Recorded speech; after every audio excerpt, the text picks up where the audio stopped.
কাজ করে তাহলে আমরা দুর্নীতিবাদ শিখবো। আমরা শিক্ষা নিতে এসেছি, আমরা দুর্নীতি শিখতে আসিনি। অনিয়মের অভিযোগে বরখাস্ত হয়েও বহালের চেষ্টায় প্রধান শিক্ষক মালেক। এসব বিষয়ে বিস্তারিত জানাচ্ছেন আমাদের সিরাজগঞ্জ প্রতিনিধি হোসেন আলী ছোট্ট। আওয়ামী লীগের ছত্রছায়ায় বিভিন্ন নেতার ইন্ধনে বেপরোয়া হয়ে উঠেছিল আলহাজ মহিউদ্দিন নাসির বালিকা উচ্চ বিদ্যালয়ের বরখাস্ত হওয়া সাবেক প্রধান শিক্ষক মালেক। তার বিরুদ্ধে বেতন বোর্ড ফি খাত উল্লেখ না করে ইচ্ছামতো অর্থ ব্যয় দেখানো, সরকারি প্রজ্ঞাপন না মেনেই তিনি নিজেই ঋণ গ্রহণ করেছেন, এমনকি বিদ্যালয় শিক্ষার্থীদের পর্দা গ্রহণে বাধা প্রদান করতেন। আমাদের বলতো যে বোরকা পরার কি দরকার, আমাকে বলছে যে গার্লস স্কুল যেহেতু তাহলে এটা বোরকা পরার কোনো দরকার নাই। কেন আমরা পর্দা করবো না? কেন মানে আমাদের পর্দা করার অধিকার আছে, আমরা করবো, তাই আমরা তাকে চাই না। এসব অভিযোগে বরখাস্ত হলেও 20 দিনের মাথায় আবারও বহালের চেষ্টায় বিএনপির নেতাদের দিয়ে তদবির চালাচ্ছে বলে শোনা যাচ্ছে। বৃহস্পতিবার 9 সেপ্টেম্বর বিদ্যালয়ে তথ্যানুসন্ধানে গিয়ে শুরুতেই শিক্ষিকা মিনা পারভিন জানান, কিছু সমস্যা ছিল প্রধান শিক্ষকের, যা মিটমাট হয়ে গেছে। অথচ শিক্ষিকা মিনা পারভিনের নিয়োগ নিয়েও প্রশ্ন তুলেছেন নাম প্রকাশে অনিচ্ছুক একাধিক শিক্ষক। আর এর আগে 40,000 টাকা সে ঋণ নিয়েছিল এবং ঋণ পরিশোধ করেছে, সেই বিষয়টা আমাদের জানা নেই। তথ্যানুসন্ধানে জানা যায়, নানা অনিয়ম ও দুর্নীতি নিয়ে নানা সময়ে নানা ধরনের প্রশ্ন উঠলেও প্রধান শিক্ষক মালেক আওয়ামী লীগের দলীয় ক্যাডার ব্যবহার করে বহাল তবিয়তে চাকরি করে গেছেন। এতে ভয়ে কেউ মুখ খুলেনি। তার অত্যাচারে স্কুলের কমিটি, শিক্ষক, পিয়ন এমনকি ছাত্রীরাও বাদ যায়নি। ছাত্রীদের পর্দা করতে বাধা প্রদান করত বলে একাধিক শিক্ষার্থীদের অভিযোগ রয়েছে। শিক্ষক ছিলেন, তিনি আমাদের সাথে অনেক সময় খারাপ আচরণ করতেন। আমাদের অভিভাবকরা যখন আসতো তখন তিনি তাদের সাথে খারাপ ব্যবহার করতেন, আমাদের বোরকা পড়তে দিতেন না। আমাদের উপরে অনেক আপুরা যখন তখন তিনি তাদের স্কার্ফ খোলানোর সময় খুলে দিয়েছেন, তাই আমরা তাদের পদত্যাগ ভালো হয়েছে। বিদ্যালয় কমিটির রেজুলেশন সূত্রে জানা যায়, প্রধান শিক্ষক মালেকের নানা অনিয়ম ও অর্থ কেলেঙ্কারি নিয়ে গত মে মাসের 27 তারিখে মিটিং হয়। এতে 3 সদস্য বিশিষ্ট নিরীক্ষণ কমিটি গঠন করা হয়। নিরীক্ষা কমিটি করা হয় এবং সেই নিরীক্ষা কমিটিতে আমরা 12/6/24 এবং 13/24 নিরীক্ষা করি। সেই নিরীক্ষা কমিটিতে ঋণ এর আলোকে 12 ও 13 জুন বিদ্যালয়ের অফিস কক্ষে 2023 সালের নিরীক্ষণ কাজ সম্পন্ন করে প্রতিবেদন প্রকাশিত হয়। প্রতিবেদন সূত্রে জানা যায়, আহ্বায়ক নোমান ইবনে নাসির, বিশ্বজিৎ সরকার ও মিনা পারভিনের স্বাক্ষরিত প্রতিবেদনে ভর্তি ও session fee, form fill up ও প্রশংসাপত্র বাবদ 1,72,000 টাকা অনিয়ম করেছেন।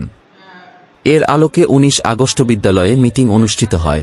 অনুষ্ঠানে রেজুলেশন সূত্রে জানা যায়, 2023 সালের ভর্তি ও session fee, form fill up ও প্রশংসাপত্র বাবদ হিসাবের অসঙ্গতি থাকায় 1 মাসের জন্য সাময়িক বরখাস্ত করা হয় প্রধান শিক্ষক মালেককে। সেই সাথে আরও 3 বছরের হিসাব নিরীক্ষণের জন্য সর্বসম্মতিক্রমে দ্রুত প্রতিবেদনের জন্য সিদ্ধান্ত গৃহীত হয়। এ বিষয়ে নিরীক্ষণের দায়িত্ব থাকা শিক্ষক বিশ্বজিৎ সরকার জানান, আমরা গত 24 আগস্টে আরও 3 অর্থবছর অর্থাৎ 2020, 21 এবং 22 সালের নিরীক্ষণ কাজ সম্পন্ন করেছি। 2023 সালের চেয়ে অবস্থা আরও ভয়াবহ। সব মিলিয়ে প্রায় 6,39,000 টাকার অনিয়মের চিত্র উঠে এসেছে। তিনি আরও জানান, তিনি প্রজ্ঞাপন না মেনে 40,000 টাকায় স্কুল থেকে ঋণ নিয়েছেন। তিনি শিক্ষকদের নামে বেনামে টাকা তুলেছেন। তিনি প্রশ্ন ছাপানোর নাম করে প্রায় লাখ টাকা উত্তোলন করেছেন, যা আদৌ কোনো খরচাপাতি হয় না। এছাড়া কোনো কিছু উল্লেখ না করেই ব্যয় দেখিয়ে টাকা আত্মসাৎ করেছেন, যা তদন্ত নিরীক্ষণ দ্বারা প্রমাণিত। এই সময় উনি 27/5/2024 তারিখে একটা অর্থ উপকমিটি গঠন করেন 3 সদস্য সমন্বয়ে। ওনার যদিও এখানে অর্থ কমিটির গঠনের সময় হেডমাস্টার আমাকে এই রুমে ঢুকতে দেয় নাই, কিন্তু এই পরিপত্র থাকা সত্ত্বেও এই প্রধান শিক্ষক আব্দুল মালেক আমাকে এইখানে এই রুমে উপস্থিত হতে দেয় নাই। তার মতো করে সে অর্থ উপকমিটি গঠন করে। 2023 সালের ভর্তি ও session fee, form fill up ও প্রশংসাপত্র বাবদ 1,72,000 টাকা অনিয়ম বিষয়ে বরখাস্ত হওয়া সাবেক প্রধান শিক্ষক আব্দুল মালেকের কাছে জানতে চাওয়া হলে তিনি জানান, এই অভিযোগগুলো সম্পূর্ণ মিথ্যা। আমি অত্যাচারের শিকার। আমাকে জোর করে সাদা কাগজে স্বাক্ষর নিতে চেয়েছিল, আমি দেইনি। আমার জীবনের হুমকি হয়ে গিয়েছিল ওইখানে। এ কথা বলে তিনি ফোন কেটে দেন। এ বিষয়ে আলহাজ মহিউদ্দিন নাসির বালিকা উচ্চ বিদ্যালয়ের ভারপ্রাপ্ত প্রধান শিক্ষক শহীদুল ইসলাম জানান, উনি বিদ্যালয়ে রাজনৈতিক দলের প্রভাব খাটিয়ে নানা অনিয়ম করেছেন। উনি স্কুল ভবন বিক্রি, গাছ বিক্রি সহ নানা ধরনের অপকর্ম করেছেন। যা এখন ধীরে ধীরে সব প্রমাণিত। আমরা সভাপতি মহোদয় ও মাধ্যমিক ও উচ্চ মাধ্যমিক বিদ্যালয় স্যারের সঙ্গে কথা বলে ওনার বিরুদ্ধে আইনগত ব্যবস্থা নেব। তিনি দুর্নীতিবাজ করতে একটা ছবি ওঠার জন্য বাইরে গেলে সর্বোচ্চ 40 টাকা লাগে, আর তিনি আমাদের কাছ থেকে 100 টাকা নিত। আমাদের সপ্তম শ্রেণীতে 111 জন স্টুডেন্ট আছে, তার মধ্যে যদি তিনি 100 টাকা করে নেয় তাহলে দেখেন 111 জনের জন্য কত টাকা লাগে। আর তিনি আমাদের বোরকা পড়তে দিত না, পর্দা করতে দিত না। বোরকা পরে পর্দা করে তার সামনে আসলে তিনি বলতো যে তুমি যদি বোরকা পরো, পর্দা করো, তাহলে মাদ্রাসায় গিয়ে ভর্তি হও, আমাদের অধিকার আছে বোরকা পরার, হিজাব পরার।